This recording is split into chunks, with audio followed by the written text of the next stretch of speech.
Sa bawat paglalakbay nangangahulugan ng pagbuwis ng buhay. Pwedeng maliga ka or masawi, masaktan or magkasakit pagpapahiwatig ng kamatayan. Pangkaraniwan na sa manlalakbay ang trail upang maglaho ng walang bakas.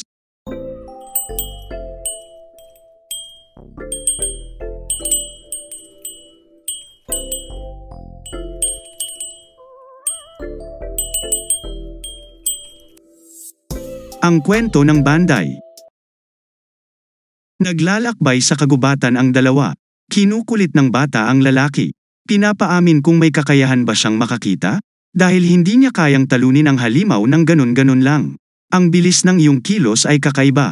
Hindi pa ako nakakita ng ganung kagaling. Bida ng bata sa kausap niya na halos maiwan na siya.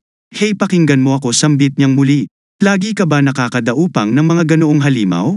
Bakit ang katawan mo ay puno ng sandata? Eto ang iyong nahulog na maskara, kamangha-mangha. Kung suot mo ang maskara halata na ito ay fake. Ngunit ang bagong balat na tumubo sa'yo ay totoo.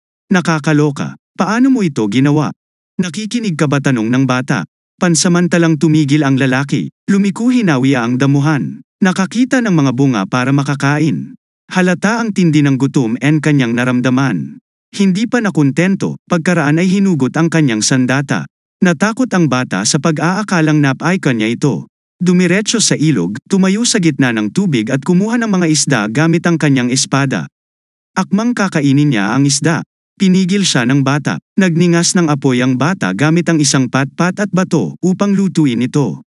Magiliw si Dororo na pagsilbihan ng bago niyang kaibigan. Nagustuhan din niya na makasama ang estranghero. Nang maganda na ang pagliyab, pinaupo niya sa tapat ng apoy si Hikamaru at isa-isang idinarang ang mga isda. Naghihintay na maluto ang isda. Hindi nagtagal ay umaamoy na ang linamnam nito. Nananatiling walang emosyon ang mukha ni Hikamaru. Ngayon ay naluto na ang isda.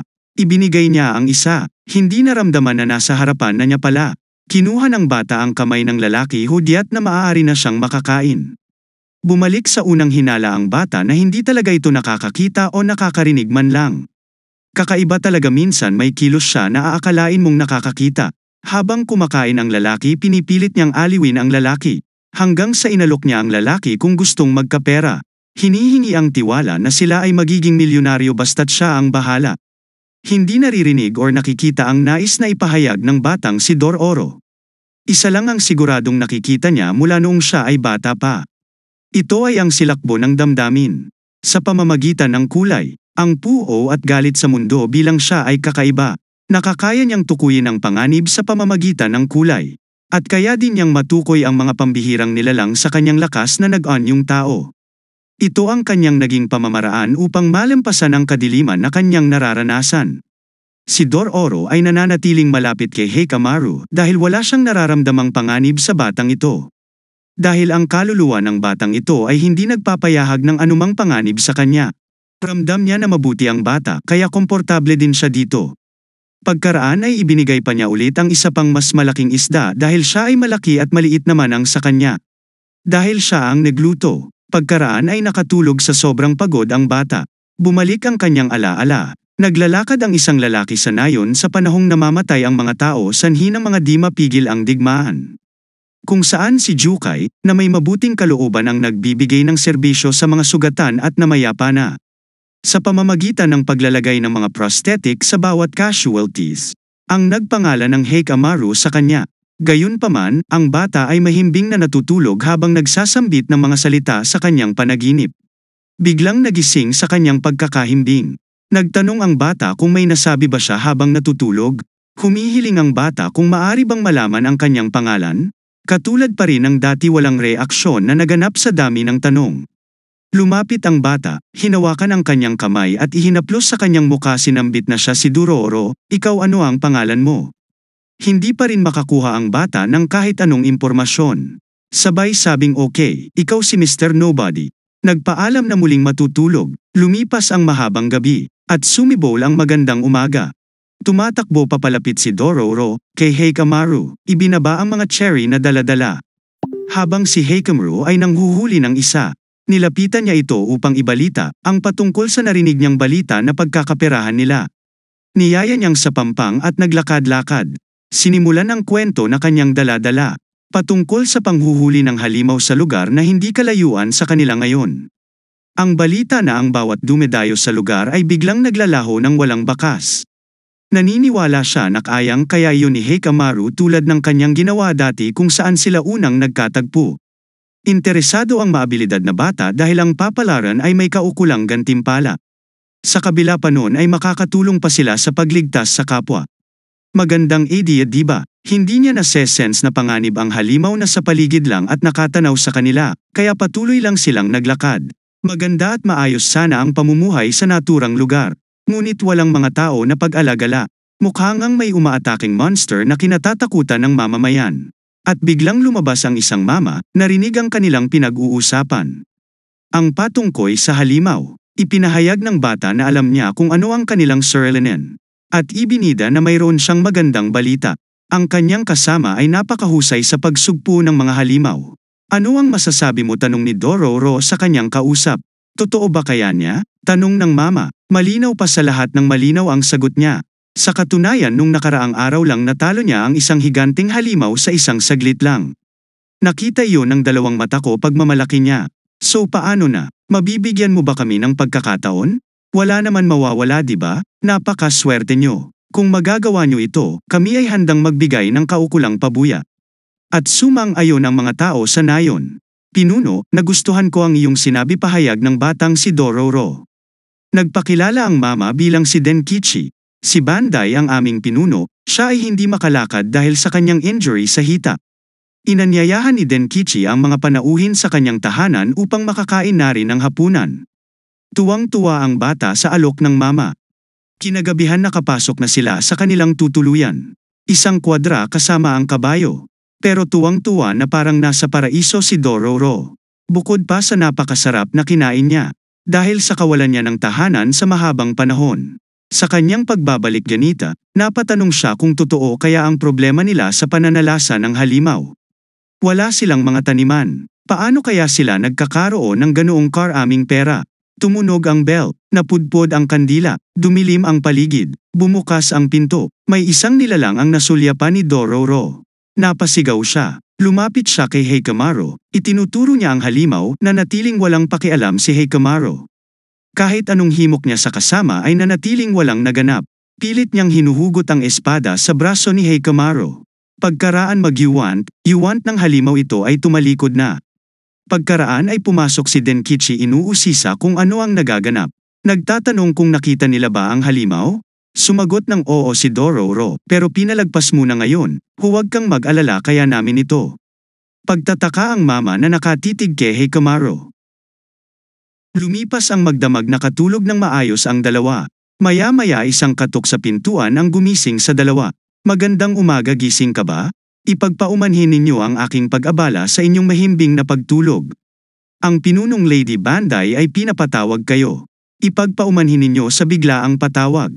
Humihingi ako ng paumanhin dahil hindi ako nakapagluto ng inyong almusal. Pero sa inyong pagbalik maaring nakahanda na ang mga ito. Pagkaraan ay tinungo nila ang bulwagan kung nasaan naroroon si Lady Bandai. Nagtataka si Dororo kung bakit ang dilim ng silid ng naturang pinuno.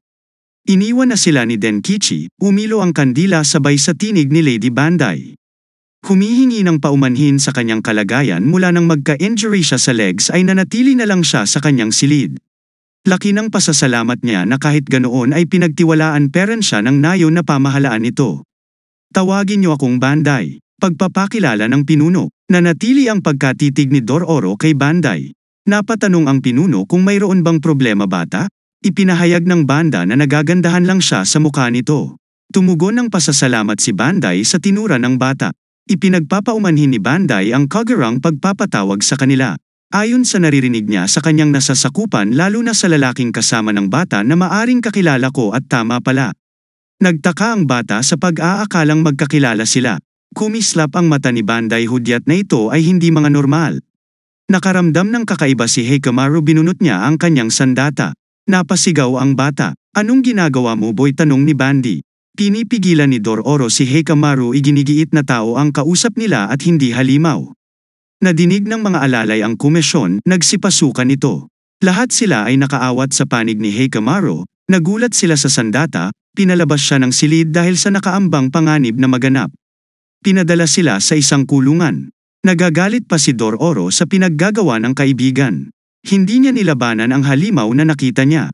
Pagkaraan ay gusto niya paslangin ang isang babae. Totoo ngang bulag ka at walang nakikita, sigaw ng bata.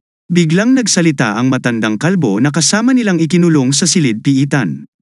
Buhay na buhay ang araw na ito, masaya ako at may makakasama na ako, sabi ng matandang bulag. Ano ang ibig mong sabihin, lolo? Paano ka naman nasali sa gulong ito? Sino ang nakakaalam? Ngunit marahil ito ay may isang bagay na gawain sa lahat ng mga tao na mayroon ang nawala ng walang bakas. Nakita dati sa kung saan nakita mo rin ako. Ipinaliwanag ng bulag na maaring makakita ang hindi nakakakita, iba hindi alam ng iba. Kadalasan ay mas accurate kaysa sa nakikita ng panlabas na anyo ng mga mata. Katulad mo, nakikita-kita na may clear white flame sa iyong kalooban. Nakikita ang kalooban at hindi ang panlabas na anyo. Paliwanag ang matanda. Sumagot siya na ibig mong sabihin nakakakita ka ng kakaiba katulad niya? Bulag ka din? Maaring tama ka, bata. Sabay na naging alerto ang matathendang bulag at si Heikamaru. Dahil sa naramdaman nilang kakaiba, namatay ang ilaw, nakikiramdam ang dalawang bulag. Pagkaraan ay binasibas ni Heikamaru ang kanyang espada, anak ang dugo. Naramdaman nila ang isang lagusan na tinataya nilang isang konektadong daan palabas, na dinaanan ng halimaw sa pagtakas. Sinundan nila ang halimaw. Ginabayan ang takot na bata sa kadiliman. Pagkaraay narating nila ang dulo ng lagusan. Bumungad sa kanya ang bulwagang tinitirhan ni Lady Banday. Andan si Heikamaru, sinipa ang pintuan. Bumungad na andan ang babaeng pinuno. Hindi na ito nagulat. Winelcome niya ang bisita at nagtanong kung bumalik ka ba para i-cut ako into pieces. Pagmamaang-maangan ng bold-adong pinuno. Sumigaw ang matanda na tumigil siya dahil bistado na nila ang kanyang maitim na kalooban. Anong kulay ang tanong ni Dororo? Paglalahad ng matandang bulag. Siya ay may maitim na budi. Ang pinakamasama sa lahat ng kulay. Nais kainin ni Banday si Lolo, makakuha lang siya ng pagkakataon. Biglang nag-transform bilang halimaw ang babaeng pinuno. Lumikis ang mga mata. Ramdam ni Heikamaru ang panganib, binunot ang espada at handang supuin ang kasamaan nito. Ipinahayag ng matandang bulag na hindi ito ordinaryong halimaw lang dahil taglay ni Banday ang malakas na enerhiya. Isa sa mga pinakamalakas na demon gods. Tumitindi ang sagupaan sa pagitan ni Heikamaru at Lady Banday. Hiniwa ang dalawang mata. Lumabas si Denkichi upang siluin si Heikamaru, isang panlilinlang upang makatakas ang babaeng halimaw. Nagalit ang bata sa pagpapatakas dito. Nilapitan siya ng matanda sa pagkonsinti sa halimaw. Alam mo pala ito at hinahayaan mong kainin ang mga manlalakbay na nagagawi sa inyong nayon.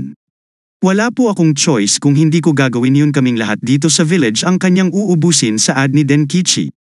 Maliwanag na hindi kagustuhan ni Banday na kayo ay kainin. Iyon lahat ay desisyon ni Denkichi na kayo ay ipakin. Samantala sa kagubatan, tumitindi pang lalo ang labanan. Patuloy siyang tinutugis ni Heikamaru kahit papatuloy pang hinaharangan ni Banday ng mga putol na kawayan ang daraanan pasulong ni Heikamaru. Sa pag-aakala ni Banday na natama na niya si Heikamaru, pansamantalang napukaw ang kanyang atensyon, lumabas si Monter Bell. Ayon, bell ng bell sa gilid. Paglingon niya ay wala na ang kalaban, lumilipad sa ere, pagbagsak ay handa na ang pag-atake sa kanyang ulo. Bumagsak si Lady Banday at bumalik sa dating anyo. Nakapagpahayag pa ng kanyang saloobin. Hindi makapaniwalang buhay pa siya. Sa kabila ng kinuha na sa kanya ang lahat sa mahabang panahon. Ikaw lang ang makakapagpaliwanag nito. Naparito ka ba upang bawiin isa-isa? Akmang aataking muli ang halimaw. Ngunit pinakawalan na ni Heikamaru ang kanyang huling atake na nagwakas sa kasaysayan ni Banday. Napahagulgol si Denkichi. Ilang saglit lang ay lumabas na naman si Doorbell King. Kinilala ni Dororo na siya ang halimaw na nagpakita sa kanya na hindi nilabanan ni Hayaki. Sinugod niya ito, ngunit biglang naglaho. Isang kumikinang na bagay kung saan huling namataan si Doorbell King. Binungkal ng bata kung ano ang mga yon.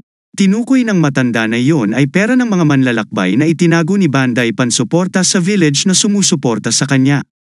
Matatandaang wala kahit anong resources ang nayon para makapamuhay ng maayos. Ang anag manlalakbay na inatake ni Banday ay kargado ng malaking halaga ng salapi at doon nagsimula ang lahat. Nawala ng pakialam si Denkichi kahit ilan pa ang mabiktima ni Lady Banday. Tumunog si Doorbell King, halos mabingi si Denkichi. Ipinahayag niya na siya ang gusto niyang ipapaslang ang naging unang biktima ni Lady Banda ang may dala ng maraming salapi na dala ang sagradong tunog. Masayang naglalakad ang tatlo na magkakasama. Humihingi si Dororo ng pasensya sa mga nasabi niya nung papatayin ni Heikamaru si Lady Banday. Ako pala ang bulag sa katotohanan nung mga panahon na yon na hindi ko alam kung ano ang tama. Kahit hindi mo ako naririnig nais kong sabihin ito sa iyo, sabi ng bata. Sumang-ayon naman ang matanda. Ayon sa kanya ay kahit walang kakayahang makarinig si Heikamaru ay nararamdam niya kung ano ang gusto mong ipabatid sa kanya. Flashback sa mukha ni Lady Banday, nakita niya ang pagkakahawig ng kanyang yumaong ina kaya ganun na lang ang kanyang pagkakatitig. Napatingin sa kanya si Heikamaru, habang naglalakad ramdam niya ang pang-angungulila ng bata sa kanyang ina. Naawa dahil silam niya ang pakiramdam ng pangungulila, hindi na mapigilan ni Heikamaru ang kanyang nararamdaman.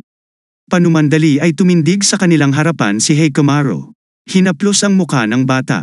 Sa pagkagulat ng batang si Dororo ay naitulak niya ito sa pag-aakalang kung ano ang gagawin sa kanya. At sumigaw siya na wag siyang gawing bata. Ni hindi kita kilala maliban sa nobody at walang pagkakakilanlan. Umupo si Heikamaru at sinimulang magsulat sa lupa gamit ang kanyang prosthetic na mga kamay. Ikinagulat ni Dororo na sanay pala itong magsulat. Humingi ng tulong ang bata sa matandang bulag kung ano ang kanyang isinulat. Lumapit ang matanda at kinapa ang nakalimbag sa lupa. Isa-isa niya itong binigkas Ki, Maria, Ru. At ngayon ay alam na ng bata ang kanyang pangalan. Ikinagagalak na binigkas din ng bata ang kanyang pangalan, ngayon ay magkakilala na sila. Ganun din ang matanda, ipinahayag na matagal na niyang kilala ang sanggol na si Heikamaru. Mula sa pasailog kung saan siya itinapon. Lahat ay ikinagugulat ng batang si Dororo. Gayunpaman sa tahanan ni Lord Daigo Kagemitsu, nagulat ang kanyang tauhan patungkol sa mga sundalo ni Lord Sekai na nakapalibot sa kanilang hangganan at nagbabadya ng pag-atake anumang oras. Ikinagulat ni Daigo ang balita dahil matagal na nilang kaalyado ang pamunuan ni Lord Sekai. Inutusan niya ang kanyang tauhan na maigting na pagsasaliksik patungkol sa nagaganap. Gayunpaman sa templo bahagyang gumalaw ang mga rebulto ng demonyo. Sa panig ni Heikamaru ay biglang may naramdam siyang kakaiba, hawak ang kanyang ulo na may tila ba nagaganap sa kanyang sarili.